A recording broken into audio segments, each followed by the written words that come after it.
അപർണ ബാലമുരളി ഭയങ്കര ബോൾഡാണ്. ആ ആളുടെ എന്തെങ്കിലും ഒരു വീക്ക് പോയിന്റ് ഉണ്ടോ എന്നാണ് ഞാൻ അത് എല്ലാവർക്കും ഉണ്ട്. അത് എല്ലാവർക്കും ഉള്ള പോലെ തന്നെ എനിക്കും.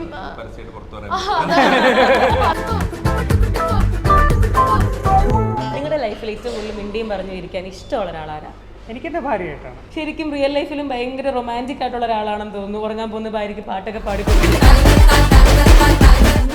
ഈ സിനിമയിൽ ഞാൻ മനസ്സിലായി Unni still unexplored in many areas. ഉണ്ണിനെ വീണ്ടും എക്സ്പ്ലോർ ചെയ്യാൻ പറ്റുന്ന ഒരു ആർട്ടിസ്റ്റായിട്ടാണ് എനിക്ക് ഫീൽ ചെയ്തത്. ഒരു സിനിമയുടെ ആദ്യത്തെ 5 മിനിറ്റ് കഴിഞ്ഞാൽ പ്രോബ്ലി നിങ്ങൾ ഉണ്ണി മുകുന്ദനെ മറക്കും, അപർണ ബാലമുരളിയെ മറക്കും. You will be in the world of Sanal and Leela.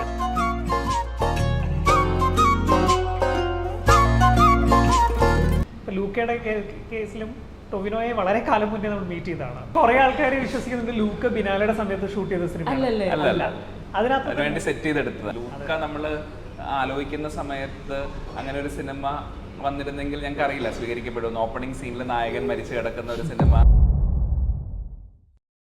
ലൂക്ക ഇറങ്ങി ആദ്യത്തെ സെക്കൻഡ് വീക്കോ തേർഡ് വീക്കോ മുതൽ നമ്മൾ കേൾക്കുന്ന ഒരു സംഭവമാണ്. നമ്മളായിട്ട് അടിച്ചിറക്കിയതല്ല. ലൂക്ക ഈസ് എ സ്ലോ പോയിസൺ.